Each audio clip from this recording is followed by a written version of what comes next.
भक्त प्रवर प्रहलाद अपने सहपाठियों को प्रबोधित कर रहे, कथा की दृष्टि से, घटना की दृष्टि से कर रहे थे। गुरुदेव की आस्था पूर्वक सेवा, भक्ति पूर्वक उनकी समर्चा आराधना सेवा, दैव योग से जो कुछ सामग्री सुलभ हो जाए, बहुत प्रेम आस्था भक्ति पूर्वक उन्हें भगवान को समर्पित कर देना। जो सत्पुरुष संत हैं, भगवत कथामृत का सेवन करते रहते हैं, अधिकारी भक्तों को सेवन कराते भी हैं, उनके समीप जाकर उनके मुखारविंद से निगदित भगवत कथामृत का पान करना, भगवान की समर्चा में मन को रमाए रखना, भगवान के दिव्याति दिव्य गुणगण हैं, उनका यशोगान करते रहना, उनके चरण कमलों का ध्यान करना, भगवान के मंदिर में जो अर्चा विग्रह हैं, मर्यादा की सीमा में उनका दर्शन, उनकी आराधना में तत्पर रहना, इन साधनों के बल पर भगवान में स्वाभाविक रति की अभिव्यक्ति होती है। प्रीति तो हर प्राणी के हृदय में है। प्रीति के विषय भाव को बना लेने के कारण भवाटवी में जीव भटकता है। कहीं प्रीति के विषय भगवान को बना ले तो भवाटवी में भटकने का कोई योग न सधे। वस्तु स्थिति भी यही है कि नवारे सर्वस्य कामाय सर्वं प्रियं भवति, आत्मनस्तु कामाय सर्वं प्रियं भवति। अनुभव सिद्ध यह तथ्य है कि अन्यों में प्रीति अन्यों के लिए नहीं होती, आत्मा के लिए होती है, परंतु आत्मा में प्रीति किसी अन्य के लिए नहीं। आत्मा शेषी है, संसार शेष है। जो कुछ अचित पदार्थ है, सबका सब शेष है, सबके सब अचित पदार्थ शेष ही सिद्ध हैं। शेषी एकमात्र आत्मा है, क्योंकि पर प्रेमास्पद है। अब जो शेषी आत्मा है, उसी का विहुरूप परमात्म तत्व है। उपद्रष्टानुमंता च भर्ता भोक्ता महेश्वरः परमात्मेति चाप्युक्तो देहेस्मिन् पुरुषः परः। इस तथ्य का बोध हो जाए तो भगवान भी पर प्रेमास्पद हो जाए। यो वै भूमा तत्सुखम, भगवान भूमा हैं, विभु हैं, प्रत्यगात्मा स्वरूप हैं। विभु आत्मा का नाम ही परमात्मा है। इस तथ्य का अधिगम हो जाए तो निसर्ग सिद्ध प्रीति के विषय भगवान ही हो जाए। शेषी जब शेष के लिए अपने आप को समर्पित कर देता है तब उसका पतन होता है। शेष कौन है? संसार। शेषी कौन है? आत्मा। जो भी अनात्मा प्रपंच है, अचित प्रपंच है, उसको हम शेष कहते हैं। शेषी एकमात्र आत्म तत्व है। आत्मा का विभु और अद्वैत स्वरूप ही परमात्मा है। इस प्रकार भगवान जहाँ हमारे आत्मीय हैं, वहाँ आत्मस्वरूप भी हैं। भगवान जहाँ हमारे आत्मस्वरूप हैं, वहाँ आत्मीय भी हैं। प्रीति के विषय टटोलें तो आत्मा और आत्मीय, लेकिन विचार करने पर भगवान ही आत्मा स्वरूप सिद्ध हैं। क्षेत्रज्ञम चापि माम विद्धि सर्वक्षेत्रेषु भारत, भगवान ही परम आत्मीय भी हैं। सगुण साकार भगवान हमारे परम आत्मीय हैं। त्वमेव माता च पिता त्वमेव, और स्वरूपभूत भगवान हमारे आत्मा स्वरूप ही हैं। तो भगवान आत्मा स्वरूप होते हुए आत्मीय हैं, आत्मीय होते हुए आत्मा स्वरूप हैं। अगर हम भगवान को आत्मा नहीं मानेंगे तो इष्ट भगवान को चुना और उनकी अपेक्षा प्रीति का अधिक पात्र आत्मा को सिद्ध किया, उपासना अधूरी रहेगी। विद्यारण्य स्वामी जी ने इस तथ्य को उद्भाषित किया। बहुत विचित्र बात है, हमने भगवान को आत्मा स्वरूप नहीं समझा तो भगवान हमारे पर प्रेमास्पद नहीं होंगे।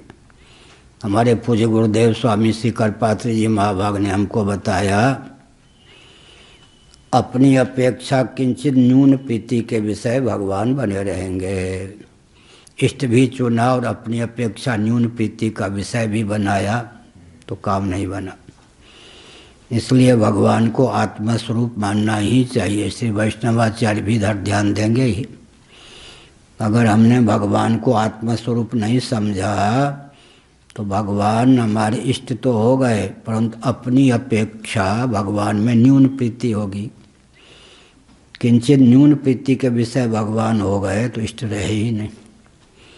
इसलिए भगवान को आत्मा स्वरूप मानना आवश्यक है।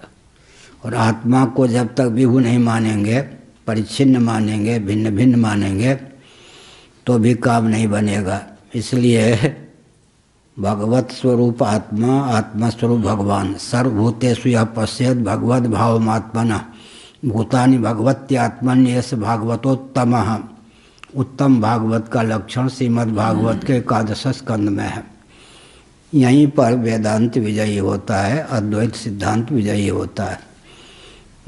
आत्मा को विभु नहीं समझा तो परिच्छिन्न मानेंगे। परिच्छिन्न मानेंगे तो क्या होगा? परिच्छिन्न मानने पर प्रेमास्पद आत्म तत्व सिद्ध नहीं होगा। और भगवान को आत्मा नहीं मानेंगे तो भगवान पर प्रेमास्पद सिद्ध नहीं होंगे। इसलिए आत्मा की ब्रह्मरूपता, ब्रह्म की आत्मरूपता का ज्ञान होने पर ही भगवान पूर्ण प्रीति के विषय बन सकेंगे और आत्म तत्व भी पूर्ण सिद्ध हो सकेगा। इसलिए कहा श्रद्धया तत्कथायां च कीर्तनैर्गुणकर्मणां तत्पादाम्बुरध्यानात् तल्लिंगेक्षारणादिभिः। 31वां भी कह दिया। हरि सर्वेषु भूतेषु भगवान् नास्त ईश्वरः इति भूतानि मनसा कामैस्तैः साधु मानयेत्। हरि सर्वेषु भूतेषु भगवान आस्त ईश्वरः, सबके नियामक और सर्वैश्वर्य संपन्न जो भगवान हैं संपूर्ण प्राणियों में विद्यमान हैं। सर्वेषु भूतेषु आस्ते, भगवान सर्वभूतों में प्राणियों में विद्यमान हैं। घट मठ आदि में जैसे आकाश की विद्यमानता है, अनुगति है, वैसे ही संपूर्ण जितने प्राणी हैं स्थावर और जंगम सर्वत्र भगवान की व्याप्ति है। सब में भगवान विराजमान है।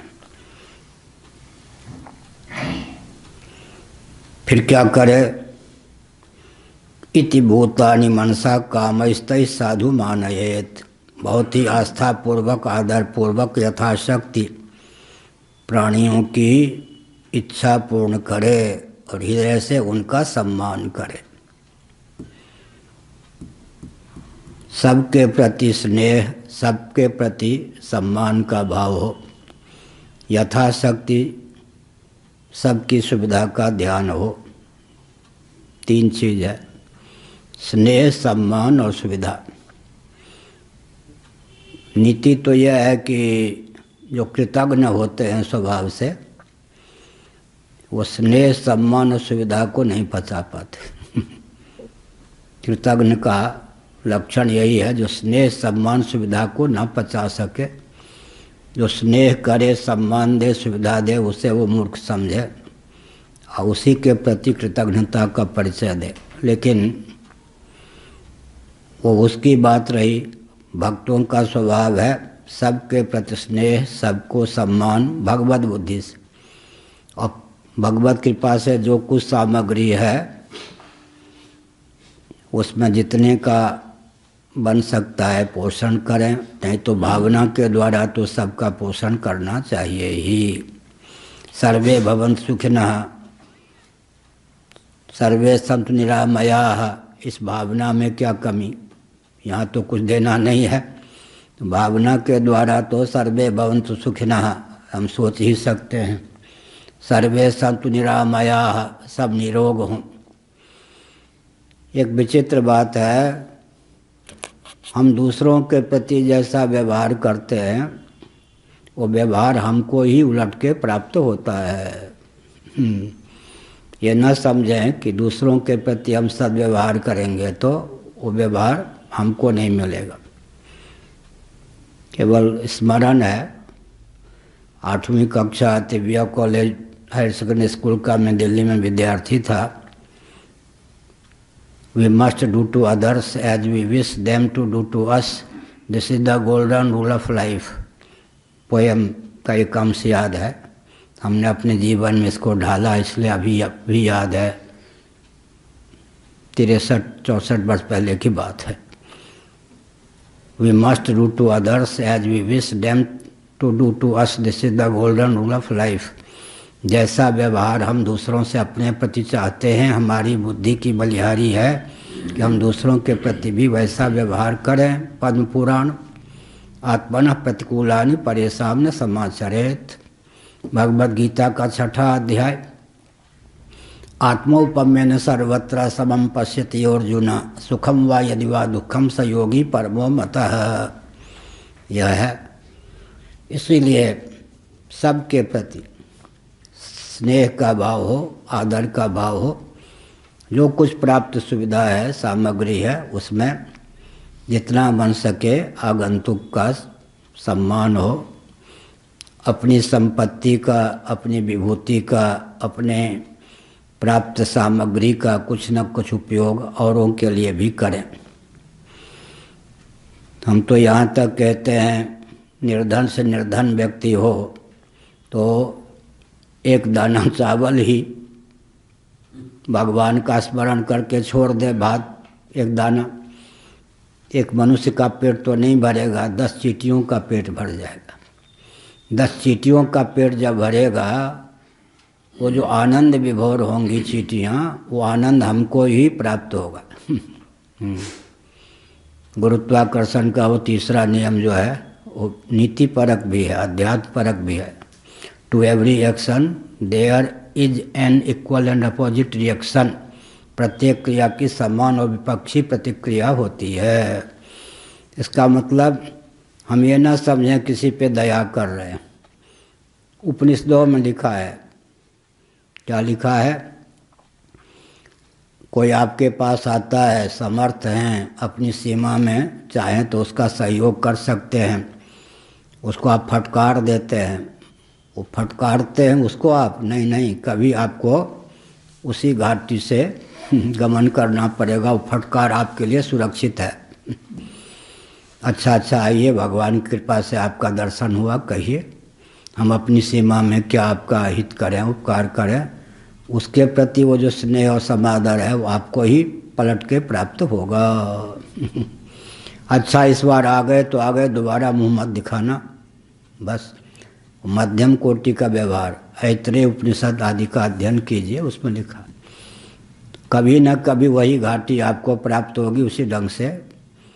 तो हम लोग बचपन के बाबा हैं और बद्रीनाथ से ऊपर वसुधारा से लेकर श्रृंगेरी तक पैदल यात्रा कर चुके हैं। बस एक फटा हुआ कटिवस्त्र, दो, एक पहने हुए, एक और बस, 1 रुपया नहीं। और कभी कभी तो केवल जंगल की लता की लगोटी, शरीर पर 1 इंच वस्त्र भी नहीं।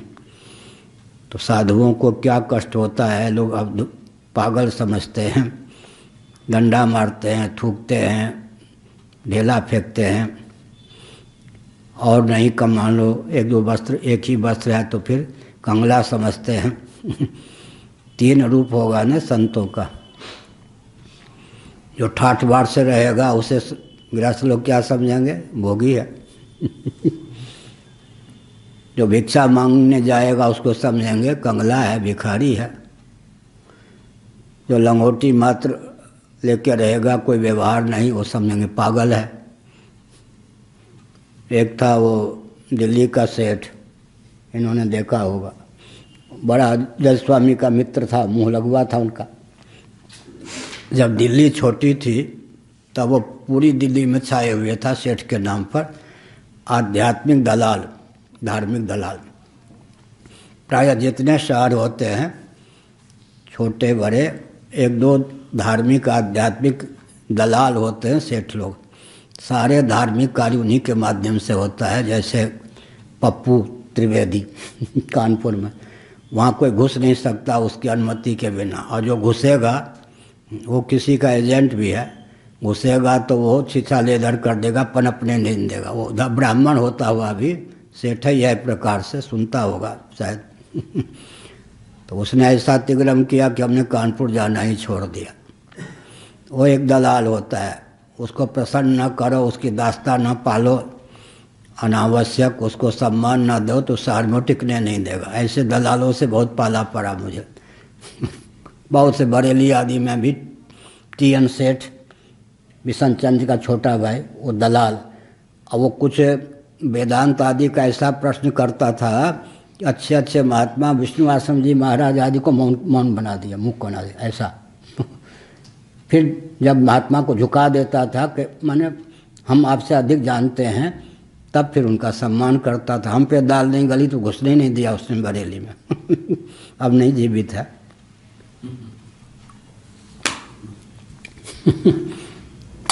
दिल्ली में एक दलाल मिला था हमको, हरे राम। तो हमने क्या संकेत किया, तो जज स्वामी ने उसको मेरे पास भेज दिया।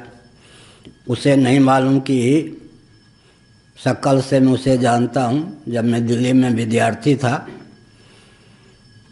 तो गर्मी छुट्टी में एक धार्मिक कार्यक्रम का आयोजन हुआ, मनोविनोद के लिए सात्विक कार्यक्रम था, उसमें मैं सम्मिलित हो गया। दक्षिणा की बात नहीं थी, फिर भी 32 रुपये दक्षिणा भी मिली। पहली बार मैंने अनुष्ठान किया, रामायण का पाठ केवल, अनुष्ठानी ब्राह्मण नहीं था, लेकिन समय एक संतों का संग मिलेगा, कपिल देव रामायण ये सब थे बहुत अच्छे। तो मैं जानता था उस सेठ को, वो तो मुझे क्या जानेगा, मैं सन्यासी, संभवतः शंकराचार्य हो गया था या क्या, वृंदावन में था। जज स्वामी ने मेरे पास भेज दिया। अब वो ऐसा विकट सेठ था, आनंदमयी माँ समझती थी कि मेरा शिष्य है, शरणानंद जी महाराज समझते थे मेरा शिष्य है, अखंडानंद जी महाराज समझते थे मेरा शिष्य है। और जितने उस समय पूज्य गुरुदेव के पास नहीं जा पाया, वो तो महाराज ऐसे थे कि उनके पास ऐसे की दाल ही नहीं गलती थी। बाकी उस समय जितने सिद्ध संत माने जाते थे सब यही समझते थे मेरे यहाँ गया प्रसाद जी समझते थे मेरा शिष्य है, और किसी का नहीं था, और किसी के प्रति उसकी आस्था नहीं थी। अब मेरे पास आ गया, जज स्वामी ने भेज दिया, संकेत करवा दिया, इनके माध्यम से या किसी के माध्यम से ज़रा इसकी खबर लेने हैं, विकट है, हमको तो कुछ गिनता ही नहीं है, क्योंकि मित्रों में था ये। महाराज आपको कोई सिद्ध संत मिले? हाँ, पहले तो कहा गीता पढ़ने आया हूँ आपसे। तो हमने कहा सुनो, गीता पढ़ने में तो 4-5 वर्ष लग जाएंगे, सेठ हो इतना समय कैसे निकालोगे? नहीं, गीता तो पढ़नी है आपसे। हमने कहा सुनो, 13वां अध्याय जो है पढ़ लो। तो सारी गीता पढ़ ली गई। 13वां अध्याय में भी 2 श्लोक ही पर्याप्त हैं। तो हम समझते थे पढ़ने नहीं आया है, हमारी परीक्षा लेने आया। हमने पहले दूसरे श्लोक की 3-4 दिन 1-1 घंटा ऐसी जटिल व्याख्या की, उसके पल्ले कुछ नहीं पड़ा। तो कहा महाराज तो बोर हो गया। हमने कहा बस यही सुनना चाहता था। हमने कहा सुनो सेठ जी, तो पढ़ने नहीं आए हो, अंदर की बात बोलो, कोई सिद्ध आपको मिले, ये अंदर की बात थी उसकी। हमने कहा जब तुम मुझे सिद्ध नहीं मानते, मैं कहूँगा अमुक सिद्ध, उसको तुम मानोगे, मेरी बात पे विश्वास करोगे? मैं कह दूँगा अमुक सिद्ध इस समय है, और तुमने कहा कि असिद्ध हैं, सिद्ध नहीं हैं, तो फिर मैंने कहा सुनो लाला जी, तुम्हारे भूत प्रेत को आज मैं हटा दूँगा। और चौंका, रुपये का धनी था, हमें उसे 2 पैसा नहीं चाहिए था। सेठ साहूकार आते, हम कह देते आपसे 2 पैसा नहीं मांगना है किसी से, अब आपको बैठना हो बैठिए, जाना हो जाइए, बिल्कुल निश्चिंत रहिए, हम आपसे 2 पैसा मांगने वाले नहीं। हमने कहा सुनो, संत 3 रूपों में होते हैं, और 2 रूप तो हमारा रहा ही है। कभी लंगोटी लेकर ही केवल उत्तराखंड में, हिमालय में घूमते थे, दक्षिण भारत में एक कटिवस्त्र मात्र था। ऐसे संत सुखदेव जी महाराज तो परीक्षित की ओर आ रहे थे ना, लिखा है, बच्चे हू करके धूल फेंक रहे थे, कोई पागल समझ रहा था, उस समय की बात है। क्या परीक्षित सभा में आ रहे थे तो हू करके बच्चे सब पागल ही समझ रहे थे, ऐसा। अब उस सभा में तो उनके पिता पितामह भी बैठे थे, सुखदेव जी के आने पे सब खड़े हो गए। अगर संत महात्मा केवल लंगोटी लगाए हों या दिगंबर हों, धूल से युक्त, पाउडर से नहीं, धूल से। कई महात्मा को हमने देखा पाउडर लगाते, अरे राम राम, क्रीम क्या, 2 घंटे उनको बनने में लगता है, मंच पे जाने में। एक जगह हमने देखा कि वो ऐसे वहाँ से वहाँ तक चढ़ के, स्वामीनारायण संप्रदाय के गृहस्थ, वो ऐसे पाँव रखते थे मानो सिनेमा का एक्टर रखता, और ऐसे भावुक बुद्धू वहाँ के उनके चेले लोग, हा कहीं तो बिल्कुल ये तो ऐसे ऐसे एकदम वो एकदम सिनेमा के जैसा कोई एक्टर अपना वो दिखा रहा हो, और लोग सिद्ध मानते हैं, भावुकता भी की पराकाष्ठा है। तो ठीक है, तो हमने कहा कि सुनो, नंग धरंग कोई होंगे या लंगोटी मात्र, उनको तुम पागल समझ लोगे।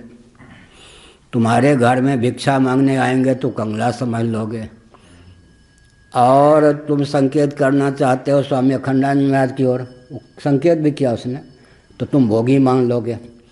अब बोलो, कोई भी संत होंगे तो 3 घाटी में ही होंगे ना, कहीं ना कहीं। क्या नंग धरंग होंगे सुखदेव जी की तरह, या केवल एक लंगोटी लगा के रहेंगे, तो तुम्हारे जो अंदर की दृष्टि फूटी हुई है, हमने ऐसे कहा अंधे जो हो तुमको पहचान कैसे है? इसलिए सिद्ध को मत ढूंढो, साधन करो। सिद्ध को पहचानने की क्षमता जो यह कहे साधु हम चिन्हा, तुलसीदास जी ने गाली दे दी। जो कहे कि मैंने साधु को पहचान लिया, सिद्ध को पहचानने का प्रयास मत करो, सिद्ध को पहचानने का प्रयास मत करो, साधन करो। साधन के द्वारा जब दृष्टि परिमार्जित होगी तो संतों की परख होगी, नहीं तो 3 रूप में ही संत होंगे। कासु यश जी 3 रूप में होंगे, 4थे रूप में? 3 रूप में होंगे। कौन सा रूप? नंग धरंग होंगे, या एक लंगोटी, या एक फटा पुराना कटिवस्त्र। उस समय क्या समझेंगे धनी मानी व्यक्ति? पागल। हाँ, आश्रम भी ऐसे हैं, परमार्थ आदि में तो सामान्य व्यक्ति जा ही नहीं सकता, उनको पागल ही समझेंगे। जिनके गृहस्थों के यहाँ जाएं तो कहेंगे बेटी को न चुरा के ले जाए, भाग जाए, पागल है। हम तो रहे हैं ना, गृहस्थ लोग पो पो पो, दक्षिण में भग भग, पो माने गो, भग भग, पो पो, पागल पागल, ऐसे। बाबा देखेंगे फटा पुगला पंगला है, पगल कंगला है, तो बाबाओं को कहाँ फिर समुद्र किनारे रहो, तो वहाँ पर फिर सीआईडी आ जाए कि गुप्तचर तो नहीं है, कहीं छोटी आयु थी मेरी, बड़ी विकट स्थिति थी, न वन में रह पावे, न समुद्र के तट पर, न नगर में, कहीं नहीं, बड़े आश्रम हम लोगों के लिए बंद। तो इसका अर्थ क्या है? या तो पागल समझोगे या कंगला समझोगे या भोगी समझोगे। तो संतों को परखना बहुत विचित्र बात है ना, इसलिए अपनी योग्यता बढ़ानी चाहिए। संत की परख, संत इतना है, इंटर कोई पास है, उसके सामने कोई व्यक्ति आया तो वो अंदाज लगा सकता है, भांप सकता है, आकलन कर सकता है कि हमसे कम योग्य है या बराबर है या अधिक है। उसके पास तीनों मापदंड हैं या नहीं। ऐसे जब साधन करेंगे तो व्यक्ति की परख होगी, परख होगी तो फिर क्या है। लेकिन साधन नहीं और सिद्ध को ढूंढने जाएंगे तो सिद्ध के नाम पर कोई दम भी मिल जाएगा, उसमें जल्दी विश्वास हो जाएगा। क्या वो जो है ना, कोई एक प्रयाग वाला कौन है, एक प्रयाग वाला तो सोया होगा अभी बाबा, नहीं कहाँ, गौशाले में, बहुत अच्छे। एक और है ना वो प्रशांत, हाँ। तो क्या मतलब, क्या अर्थ हुआ, वो सबकी परीक्षा लेता है, इसका मतलब जीवन में कभी आगे नहीं बढ़ सकता। तो सबकी परीक्षा ले, अब दम्भी के प्रति झुक जाता। हाँ, झारखंड का एक दम्भी आया, उसके पे झुक गया। जितने दम्भी आते हैं उसके पे झुक जाता है, असली को पास नहीं कर पाता। तो अपने जीवन के साथ खिलवाड़ हुआ या नहीं। तो जो व्यक्ति ज़्यादा परीक्षा लेता है, सेठ साहूकार को भी मैंने देखा, वो फिर जुआरी जैसे जो होते हैं महात्मा, 10,000 दो 1 लाख लो ब्याज के ढंग से, उनके या दम्भी के चंगुल फंसते हैं। इसलिए अपनी योग्यता बढ़ानी चाहिए। अतः ये कहा, ये सब मैंने यूँ कहा कि व्यवहार की दृष्टि से हरि सर्वेषु भूतेषु भगवान आस्त ईश्वर है। भगवान सर्वव्यापक हैं तो सर्व प्राणियों में सन्निहित हैं, स्थावर प्राणी हो या जंगम, सब में हैं। किसी के साथ अनुचित अभद्र व्यवहार नहीं करना चाहिए। कोई ये ना सोचे कि चींटी को रौंद दूंगा, मच्छर को रौंद दूंगा तो हमारा क्या बिगड़ेगा ना। एक चींटी को भी एक दाना देंगे, वो दाना पा कर के चींटी प्रसन्न होगी, वो प्रसन्नता हमको ही प्राप्त होगी। तो सब रूपों में निराला जी ने बहुत अच्छा लिखा, मैं ढूंढता तुझे था जब कुंज और वन में, तू खोजता मुझे था तब दीन के वतन में। प्रभु मैं आपको कुंज और वन में ढूंढ रहा था, आप भी मुझे ढूंढ रहे थे किसी दीन के दरवाजे पर कि आंसू पोंछने आएगा। बात यही हुई, आप हमको ढूंढ रहे थे, हम आपको ढूंढ रहे थे, मिलना क्यों नहीं हुआ। मैं ढूंढता तुझे था जब कुंज और वन में, तू खोजता मुझे था तब दीन के वतन में। इसलिए यहाँ सब में भगवान। इति भूतानि मनसा कामस्तैः साधु मानयेत्, बहुत बढ़िया 32वां श्लोक है। इस भावना से यथाशक्ति सब प्राणियों की इच्छा पूर्ण करे और हृदय से उनका सम्मान करे। मैं दाता हूँ ये मांगता है ऐसा नहीं।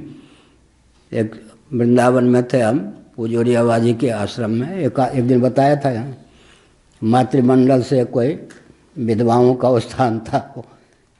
आ गई सेठानी कोई, हमारे यहाँ तो सबकी दाल गलती नहीं, देखिए न पहरेदार रहता न कुछ। हमारा जीवन बचपन से ऐसा है, कोई भीड़ भाड़ नहीं, 10 लाख व्यक्तियों के बीच में भी जाएंगे, आंख लाल नहीं, किसी को गाली नहीं गलौज नहीं, स्वाभाविक रूप से समय पर जिनको मिलना चाहिए वही आएंगे, बाकी आते नहीं। कोई पहरेदार ये सब कुछ नहीं, ताम झाम। बचपन से हमारा स्वभाव वैसा है कि कोई भीड़ भाड़ ही नहीं, 2 लाख व्यक्तियों के बीच में जाएं, ऐसा है किसी गाने का साहस नहीं होगा, गाली नहीं गलौज नहीं, मार नहीं पीट नहीं, चौकीदार नहीं, कोई ताम झाम नहीं। जीवन ऐसा है कि भीड़ भाड़ कुछ नहीं। वृंदावन में पूज्य स्वामी अखंडानंद जी महाराज के यहाँ प्रवचन करके उन्होंने जो स्थान दिया था वहाँ आता था 1 फरलांग 2 फरलांग लगभग। होली के दिन में भी कोई किसी को गाली नहीं देता था, डांटता नहीं था, पर होली के दिन में भी कोई रंग का 1 छींटा लगा दे ऐसा नहीं। लगा देता तो मैं होली खेलने में भी बचपन में खूब खेला हूँ, लेकिन अपना जीवन ऐसा है कि कोई साहस ही नहीं कर सकता इधर उधर करने का। तो हमने संकेत किया अपनी सीमा में जो कुछ प्राप्त है सबको स्नेह पूर्वक सम्मान पूर्वक उस सामग्री का उपभोक्ता बनाइए। नहीं, वो जो रहता था उड़ियाबाजी का मातृमंडल की महिला आ गई एकादशी के दिन, वैसे घर की रही होगी, धनी घर की विधवा थी। 2 फल ले आई या क्या, कुछ फल और रामदाना के 2 गोले। एक मैंने उसको दिया, उसने क्या कहा, वैसी घर की हूँ, सेठानी हूँ, मालूम है ब्रह्मचारी जी, फिर यूँ नहीं करना जानती, यूँ करना जानती हूँ। तो हमने कहा अच्छा ये दोनों ले जा, आगे से इधर पाँव मत रखना। उसने कहा हम वैसे घर के हम यूँ करना जानते, यूँ नहीं करना जानते। तो हमने कहा हम ब्राह्मण हैं, ब्राह्मण का दिया हुआ पूरा विश्व खाता है। तो सेठानी आके धमकी दे रही है यूँ, और उसी के दिए हुए 2 फल में से मानो एक फल दिया, हम सेठानी हैं, हम यूँ करना जानती हैं, यूँ नहीं। तो हमने कहा हम यूँ करना जानते हैं क्या? भागवत में क्या लिखा है, महाभारत में, ब्राह्मण का दिया हुआ पूरा विश्व पाता है। ब्राह्मण अगर, अच्छा भगवान शिव भी भिक्षा मांगते या नहीं? अन्नपूर्णा जिनकी धर्मपत्नी है, वो भगवान शिव भिक्षा मांगते तो कंगाल हैं क्या? तो ब्राह्मण का दिया हुआ पूरा विश्व खाता है, ब्राह्मण किसी का दिया हुआ नहीं पाता। ब्राह्मण कहीं ऐसा कर दे तो अहोभाग्य मानना चाहिए। संत भिक्षा मांगते हैं, संत भिक्षा मांगते हैं तो अनुग्रह करते हैं या नहीं? मूढ़ जनन का करण सचेता, जग माही विचरत यही हेता। किसने कहा? तुलसीदास जी ने। जहाँ जहाँ संत जाएंगे वहाँ वहाँ क्या होगी? दिव्य चेतना का विस्तार होगा। उनके शरीर में जो भक्ति विरक्ति भगवत प्रबोध के भाव हैं उसका संचार होगा। जहाँ जहाँ कोरेना युक्त हवा जहाँ जहाँ जाएगी वहीं वहाँ कोरेना को फैलाएगी या नहीं? दुर्गंध युक्त हवा जहाँ जहाँ जाएगी वहाँ दुर्गंध को फैलाएगी। संत जहाँ जहाँ जाएंगे वहीं को तीर्थ बना देंगे। इसलिए सबके हृदय में भगवान विद्यमान हैं। हृदय से सबका नमस्कार, सबको नमस्कार करे, सब भगवत स्वरूप है ऐसा समझकर। हरि सर्वेषु भूतेषु भगवान आस्ते ईश्वरः इति भूतानि मनसा कामैस्ते साधु मानयेत्।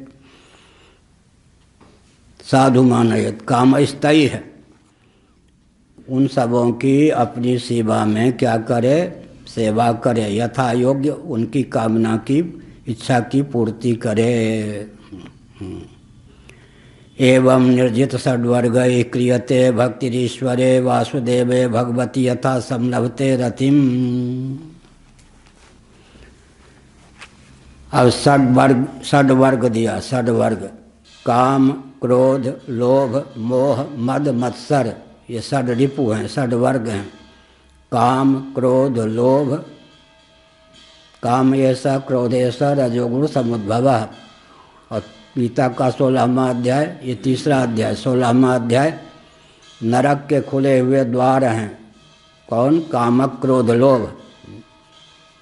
मर्यादा की सीमा का अतिक्रमण करके काम क्रोध लोभ, ये नरक के खुले हुए दरवाजे हैं।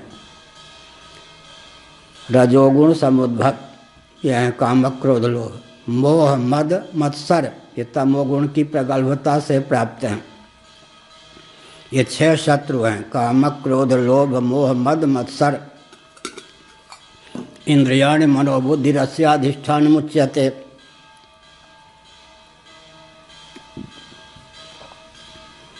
गीता के 3रे अध्याय के अनुसार सूक्ष्म शरीर में काम क्रोध लोभ मोह मद मत्सर का निवास होता है। इंद्रिय मन बुद्धि, ये सूक्ष्म शरीर हैं। इन 6 शत्रुओं पर विजय प्राप्त करे। एकाएक विजय प्राप्त करना कठिन है तो क्या करे? मर्यादा की सीमा में काम, यही गृहस्थाश्रम है। मर्यादा की सीमा में क्रोध, जो मर्यादा की सीमा में क्रोध करेगा, क्रोध के वशीभूत होगा या क्रोध उसके वशीभूत होगा? वाल्मीकि रामायण में कम से कम वो अध्याय वाल्मीकि रामायण का पढ़ना चाहिए। प्रश्न उपस्थापित किया गया, इस समय कौन है भूमंडल में? ऐसा कोई माइक का लाल है भूमंडल में जिसमें ये गुणगण हों? उसमें एक गुण क्या बताया गया है? उचित समय पर उचित मात्रा में उचित पात्र के प्रति उचित क्रोध करने वाला। क्रोध कहाँ करे? जहाँ उसके बिना कोई वह कार्य न सधे। उचित समय में, उचित देश में, उचित काल में, उचित पात्र के प्रति उचित मात्रा में, तो वो राम जी के गुणों का, राम जी में सब गुणों को चरितार्थ किया गया है। तो मर्यादा की सीमा में काम क्रोध लोभ, और अंत में काम क्रोध लोभ का मूल क्या है? द्वैत। क्रोध की द्वैतक बुद्धि बिनु, द्वैत की बिनु अज्ञान। क्रोध जो है वो द्वैत की बुद्धि, द्वैत बुद्धि के बिना संभव है क्या? संभव ही नहीं है। निद्रा क्या तमोगुण के बिना संभव है? बिल्कुल नहीं संभव है। क्रोध की द्वैतक बुद्धि बिनु। काम दूसरे को लेने की इच्छा होती है या अपने को लेने की इच्छा होती है? काम भी बिना द्वैत बुद्धि के संभव नहीं, और लोभ भी बिना द्वैत बुद्धि के संभव नहीं। मोह मद मात्सर्य भी बिना द्वैत बुद्धि के संभव नहीं। अद्वैत बुद्धि बिना ज्ञान के संभव नहीं। इसलिए रजोगुण तमोगुण की प्रगल्भता के कारण काम क्रोध लोभ मद मोह मत्सर, ये सब 6 शत्रु हैं। इन पर विजय प्राप्त करना चाहिए।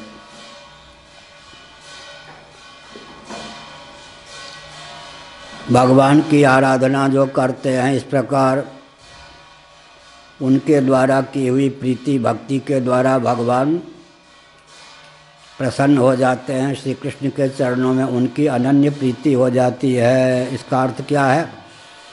व्यवहार, कल भी मैंने कहा था, व्यवहार परमार्थ की सिद्धि के लिए है। स्वतंत्र व्यवहार हमारे यहाँ है ही नहीं। व्यवहार के लिए जो करते हैं वो बेहाल हो जाते हैं। व्यवहार परमार्थ की सिद्धि के लिए है। हमारे यहाँ व्यवहार के लिए है ही नहीं। भौतिकवादी व्यवहार के लिए करते हैं तो भौतिकवादियों का व्यवहार चमत्कार पूर्ण नहीं होता, उनके हित में या अन्यों के हित में प्रयुक्त और विनियुक्त नहीं होता। हमारे यहाँ व्यवहार परमार्थ की सिद्धि के लिए, भव भगवान की प्राप्ति के लिए है। भव भगवान की, भव माने संसार, भव भगवान की प्राप्ति के लिए है। व्यवहार परमार्थ की सिद्धि के लिए है। इतने ही 2 सूत्र व्यक्ति याद कर ले, अपने जीवन में ढाले तो सूत्र जल्दी समझ में आ जाता है। व्याख्या थोड़ी कर दे। हम 7वीं कक्षा में थे, एक पाठ्य पुस्तक में निबंध था, उसका सारांश यह था कि कलवाही मिडिल स्कूल में रत्नकांत झा ये सब अध्यापक थे हमारे, पूज्य रत्नकांत झा जी, राम नारायण यादव हेड मास्टर थे। रत्नकांत झा जी हमारे संस्कृत हिंदी के अध्यापक थे। तो पाठ्य पुस्तक में क्या पढ़ा? विनम्रता के नाम पे दब्बू मत बन जाइए, सत्यवादिता के नाम पर उच्छृंखल मत बनिए। उसको हमने पूरा जीवन में ढाला। विनम्रता के नाम पर दब्बू बन जाते हैं, अन्याय सहिष्णु बन जाते हैं। सत्यवादिता के नाम पर इतने मुखर हो जाते हैं, सबकी पगड़ी उछालते रहते हैं, उच्छृंखल हो जाते हैं। नम्रता, विनम्रता के नाम पे दब्बू न बने, और सत्यवादिता ओजस्विता के नाम पर उच्छृंखल न बने, मर्यादित जीवन हो। इस प्रकार से भगवान में रति की प्राप्ति होती है। सत्संग के द्वारा, स्वाध्याय के द्वारा, भगवान नाम जप के द्वारा, भगवान के रूप का ध्यान करके, लीला का चिंतन करके, भगवत धाम में निवास करके, और भगवान की प्रार्थना, या हृदय भवन प्रभु तोरा, यहाँ आए बसे बहु चोरा, माने नहीं मोर निहोरा, अतिशय करें बड़ जोरा। विनय पत्रिका तुलसीदास जी। एक बहुत विचित्र बात है, भगवान कहाँ दर्शन देंगे, कहाँ विराजमान है? सब जगह विराजमान है, लेकिन प्रकट कहाँ होंगे? भगवान का अभिव्यंजक संस्थान हृदय है या नहीं? या हृदय भवन बहुत प्रभु तोरा। एक विचित्र बात है, काम कहाँ रहेगा? हृदय में। क्रोध कहाँ रहेगा? हृदय में। लोभ कहाँ रहेगा? हृदय में। मत्सर कहाँ रहेगा? हृदय में। मद कहाँ रहेगा? हृदय में। जहाँ भगवान हैं वहीं ये सब तस्कर चोर भी बैठे हुए हैं। हृदय भवन प्रभु तोरा, यहाँ आए बसे बहुत चोरा। बढ़िया तुलसीदास जी ने कहा, बहुत बढ़िया पद है। क्या है वो? विनय पत्र का। यह हृदय भवन प्रभु तोरा, यहाँ आए बसे बहुत चोरा। काम क्रोध मद लोभ मत्सर ये सब। मैं कहता हूँ भगवान के भवन का मैं रखवाला हूँ। माने ही नहीं मोर निहोरा, सही करें बड़जोरा। अपजस नहीं होए तुम्हारा। भगवान के घर में डाका पड़ गया। हाँ, रक्षा मंत्री के घर में चोरी हो गई, गृह मंत्री के घर में चोरी हो गई, और एसपी साहब के घर में, डीजी के घर में चोरी हो गई, तो पास होगा या नहीं? मान अपजस नहीं होए तुम्हारा, मैं तो रखवाला हूँ। मैं कहूँ हृदय भवन प्रभु तोरा, यहाँ आए बसे बहुत चोरा। तो हृदय में ही भगवान है, हृदय में ही काम है, हृदय में ही क्रोध है, हृदय में ही लोभ है, हृदय में मोह है, तो फिर क्या हुआ? बहुत बढ़िया। आत्म तत्व से ये उद्दीप्त होते हैं। विरोधी है कि आत्म तत्व? भगवान जो हृदय में चित्त सामान्य जिसको कहते हैं विद्यमान है, ये कामक क्रोध लोभ उनसे उद्भासित होंगे या दग्ध हो जाएंगे? ध्यान दीजिए, उद्भासित होंगे। क्या? रुई की राशि रख लीजिए, सूर्य की रश्मि के द्वार से सूर्य प्रकाशक बन जाएंगे। रुई की राशि, तूल राशि क्या बन जाएगी? प्रकाश। विरोध हुआ या प्रकाश प्रकाशक भाव हुआ? इसलिए सामान्य भगवान से काम नहीं चलेगा। चित्त सामान्य हो तो काम का भी प्रकाशक, क्रोध का भी प्रकाशक, लोभ का भी प्रकाशक, मद का भी प्रकाशक, मत्सर का भी प्रकाशक, माने उसके सानिध्य मात्र से ये सब प्रकाशित हैं। लेकिन आरसी शीशे के माध्यम से, सूर्यकांत मणि के माध्यम से जब सूर्य की रश्मि को अग्नि का रूप दे देंगे, तब दूसरा संबंध कौन बनेगा? दाह्य दाहक, अविरोध हो गया। इसलिए भगवान जब सब जगह है तो प्रकट करने की आवश्यकता क्या है? प्रकट नहीं करेंगे तो चित्त सामान्य के द्वारा काम भी प्रकाशित होगा, क्रोध भी प्रकाशित होगा। वहाँ क्या वैर नहीं है, प्रकाश ही प्रकाशक भाव है। इसलिए विशेष जैसे घर्षण के द्वारा अग्नि को प्रकट करते हैं, सूर्य की रश्मि को सूर्यकांत मणि या आरसी शीशे के माध्यम से जब अग्नि का रूप दे देते हैं, तब प्रकाश प्रकाशक भाव ही नहीं, दाह्य दाहक भाव भी हो जाता है। इसका अर्थ क्या हुआ? भगवान को प्रकट क्यों करना चाहिए? भगवान तो सब जगह हैं। प्रकट भगवान और बिना प्रकट भगवान। तो क्या कहा तुलसीदास जी ने?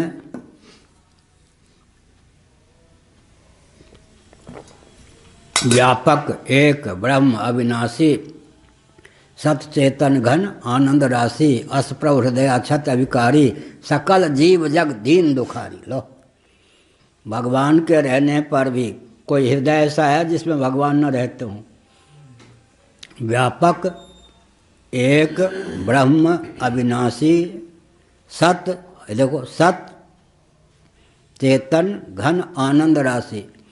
भगवान सदरूप हैं और हमको मृत्यु का भय प्राप्त है। चिद्रूप हैं और अंधकार में भटक रहे हैं। आनंद स्वरूप हैं और त्रिविध तापों के चपेट में पड़े हुए हैं। बहुत बढ़िया है। व्यापक एक ब्रह्म अविनाशी, सत चेतन घन आनंद राशि, असप्रभ हृदय, दूर नहीं है, अक्षत अविकारी, हृदय में रहें। ये नहीं कि उनमें कोई विकार आ गया हो। अविकारी, ज्यों के त्यों भगवान सच्चिदानंद घन होकर ही विद्यमान हैं। लेकिन क्या है? चित्त सामान्य होकर विद्यमान है। वो काम को भी प्रकाशित कर देंगे, क्रोध को भी करते ही हैं। सकल जीव जग दीन दुखारी। भगवान तो व्यापक हैं और भगवान के व्यापक होने के कारण हृदय में भी भगवान हैं।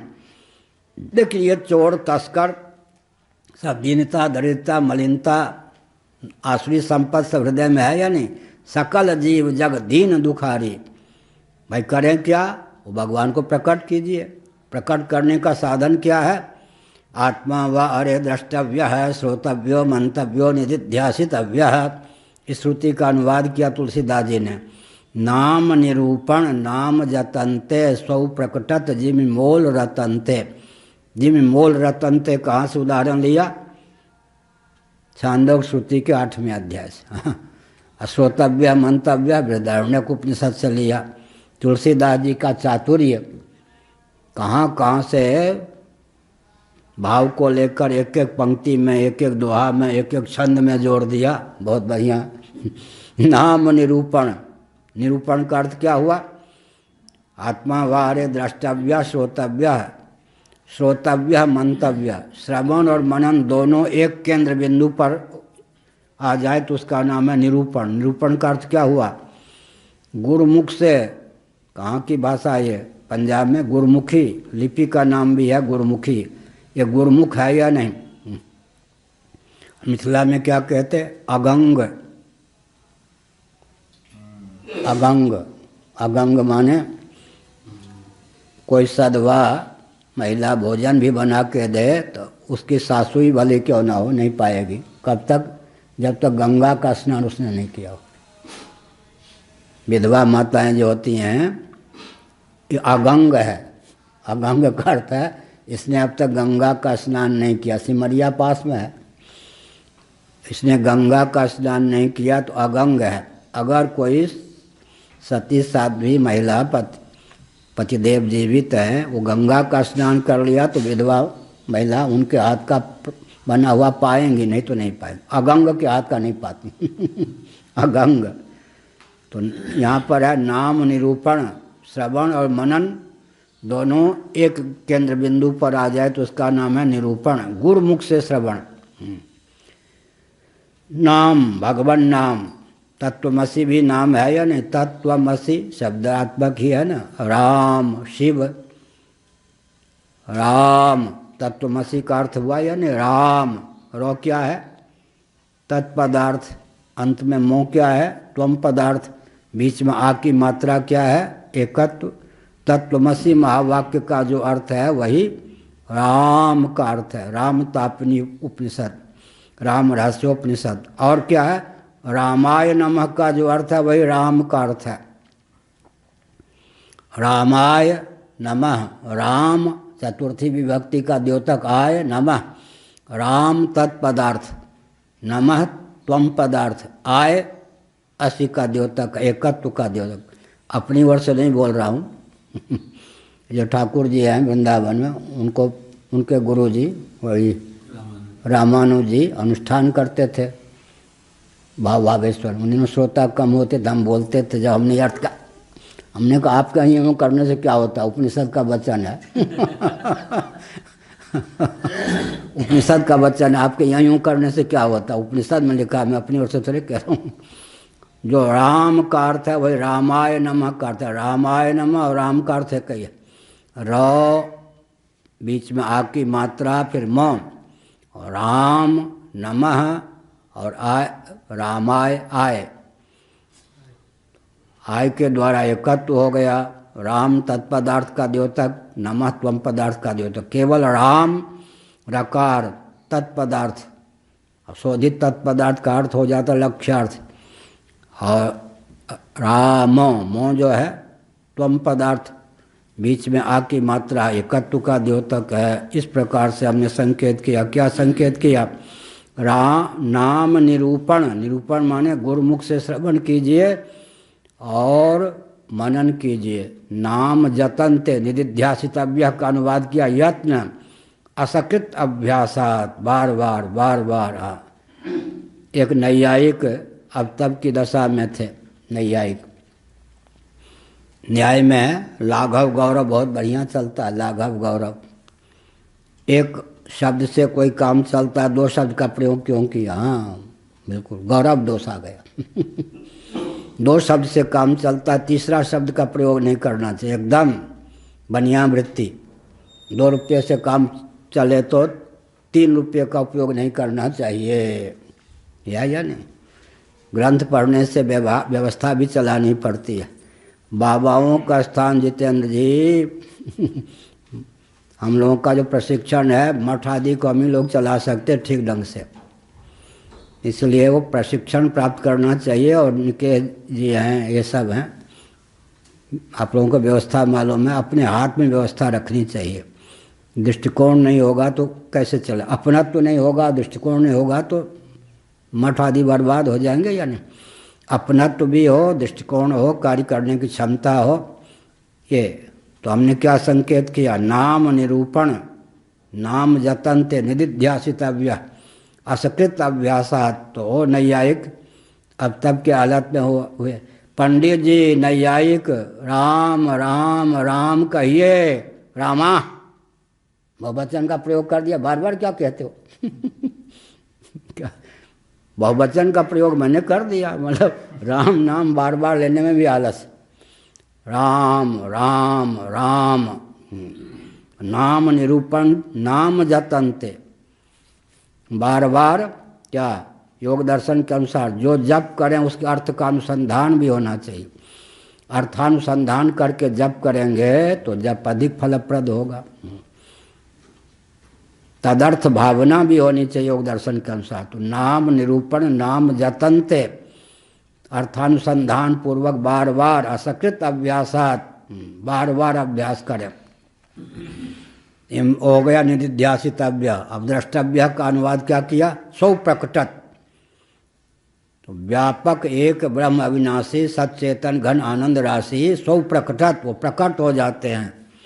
प्रकट हो जाते हैं तो उदाहरण कोई है? जिम मोल रतनते, हाथ पर एक रत्न हो बहुत मूल्यवान, लेकिन गरीबी के मारे संतप्त हो, पता नहीं कि रत्न है इतने रुपये के, तो जिम मोल रतनते। जैसे वो रत्न तो है, उसका मोल, उसकी कीमत, उसका मूल्य कब प्रकट होता है? विशेषज्ञ की दृष्टि से, विशेषज्ञ की दृष्टि से।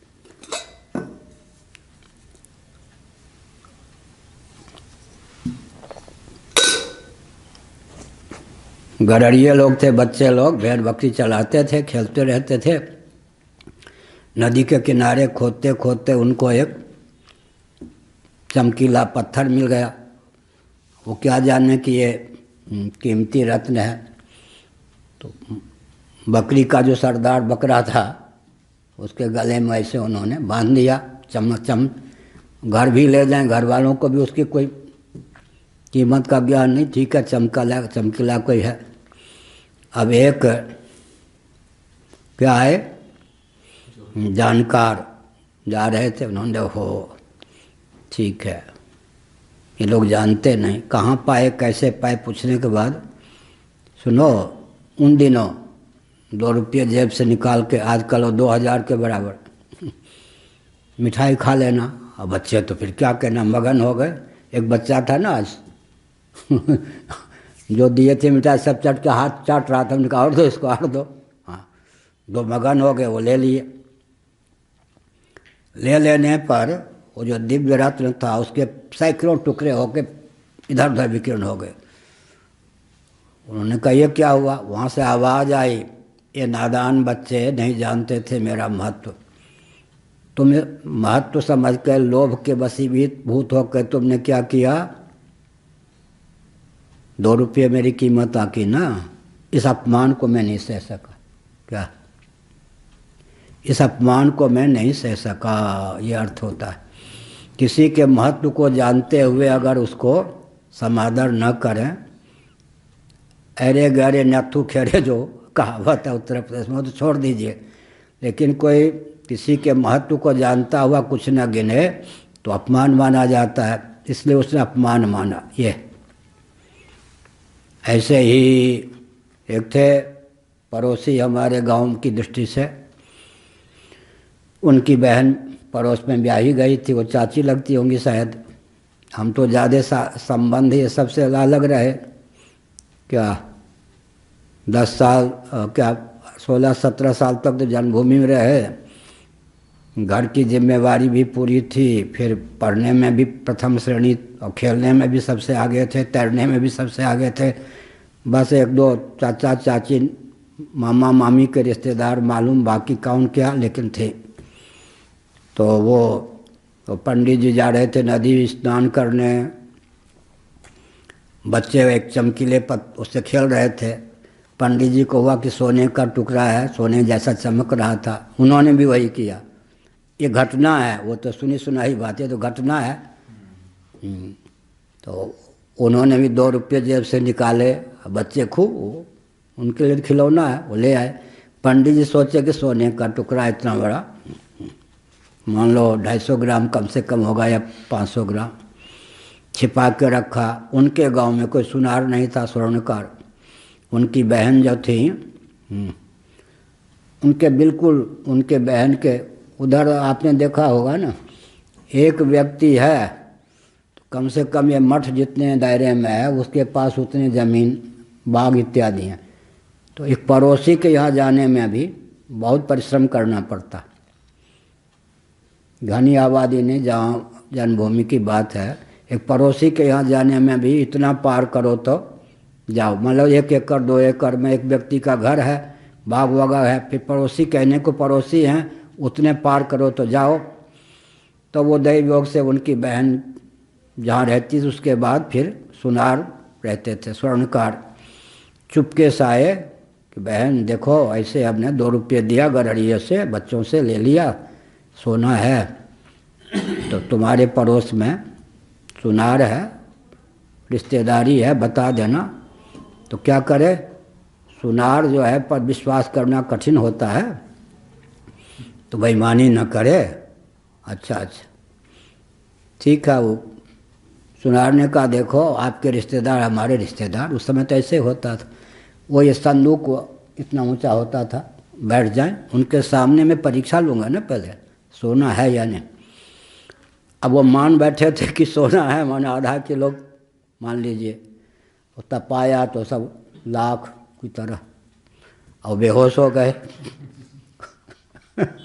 मनोराज्य में ठेस पहुँचे या व्यवहार, उसने थोड़े उसको लाख बना दिया मनोराज्य में। अब वो लाद के लाए गए, बहुत बीमार हो गए, मरणासन हो गए। तो इसका अर्थ क्या हुआ?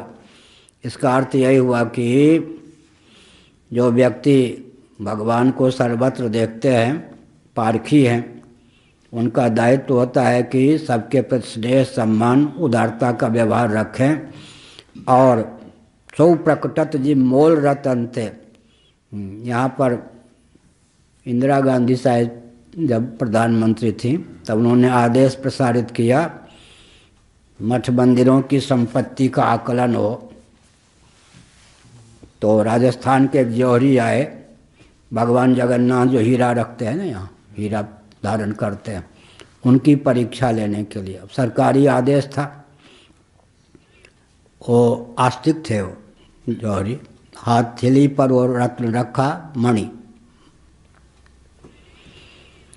उन्होंने कहा इंदिरा गांधी की जय हो, भगवान जगन्नाथ के मुकुट पर जो रत्न है उसे स्पर्श करने का सौभाग्य मिला। मैं 7 पीढ़ी से जौहरी हूँ, अंकन नहीं कर सकता कि इसकी कीमत कितनी है। ये कह के फिर दे दिया, अंकन नहीं कर सकता इसकी कीमत कितनी है। अश्वत्थामा जो जन्म से रत्न लेके, मणि लेके प्रकट हुए थे ना, तो कुछ अत्याचार किया, अन्याय किया, तो ब्राह्मण को मृत्युदंड नहीं देना चाहिए। कुछ अंग भंग कर दे, अपने क्षेत्र से निकाल दे, तू तर आके बोल दे, यही दंड है, ब्राह्मण को मृत्युदंड नहीं। तो ऐसा घाव करके वो रत्न निकाल लिए। महाभारत में आया है, दुर्योधन पर विजय प्राप्त करके दुर्योधन की सारी संपत्ति के स्वामी हो गए युधिष्ठिर, लेकिन अश्वत्थामा के यहाँ से वो घाव भी था, 2500 वर्षों तक शाप प्राप्त था। जहाँ जाओगे, श्री कृष्ण भगवान ने शाप दिया था, दुर्गंध दुर्गंध। अब वो घाव भर गया है, 2500 वर्ष से अधिक हो गए, 5000 वर्ष हो गए। अश्वत्थामा जी चिरंजीव हैं, आज भी हैं। तो महाभारत में लिखा है कि दुर्योधन पर विजय प्राप्त करके उतनी संपत्ति के स्वामी हो गए, लेकिन अश्वत्थामा के यहाँ से आज्ञा चक्र के पास से जो निकाली हुई मणि थी, उसकी कीमत के आगे वो सब संपत्ति झक मारे। इतनी कीमत अद्भुत वाणी। तो सौ प्रकटत जिम मोल रतन थे, जानकार व्यक्ति कह देते ये तो अमूल्य धन है, अमूल्य निधि है। एक विचित्र बात, नारायण, वो प्रचार कर दिया किसी ने पूर्वाचार्य महाराज के, चंद्रमौलीश्वर हैं आपके पास महाराज, चंद्रमौलीश्वर हैं, कीमत आंकी जाए। हाँ, कीमत आंकी जाए। हमसे भी लोगों ने कहा कि कीमत आंके, हमने कहा कीमत आंकने के लिए हम पूजन करते हैं क्या? बहुत लोग पीछे पड़े थे, कीमत आंकी जाए। तो यह हुआ, सौ प्रकटा जी मोल रतन थे। भगवान, आज के प्रवचन का सार क्या हुआ?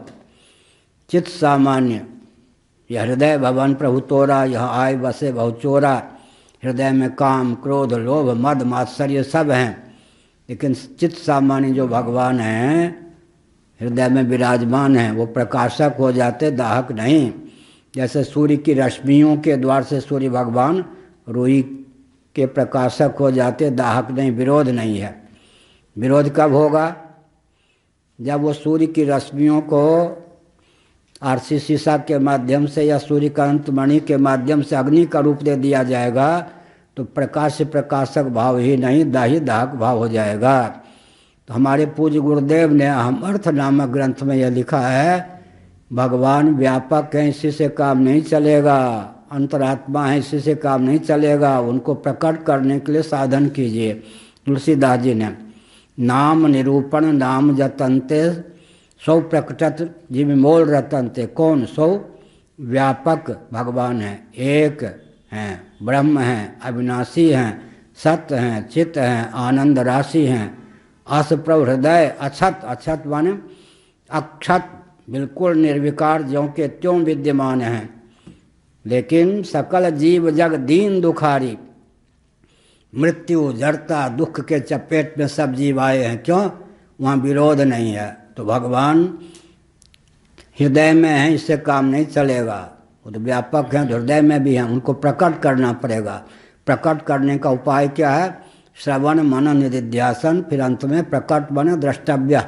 द्रष्टव्य पहले है, लेकिन साधन के बाद में वो प्रकट होगा। श्रोतव्य, सुनने से काम न चले तो मंतव्य है, मनन और श्रवण से भी काम न चले तो निधिध्यासितव्य है, तो द्रष्टव्य, फिर वो दर्शन का विषय बनता है। इसी को लिया तुलसीदास जी ने नाम निरूपण नाम जतनते सौ प्रकटत, उदाहरण ले लिया छांदोग्य सूची के 8वें अध्याय से, जिम मोल रतन थे। श्री राम जय जय राम। धर्म की अधर्म का प्राणियों में, विश्व का गौ माता की गोहत्या, भारत हर हर।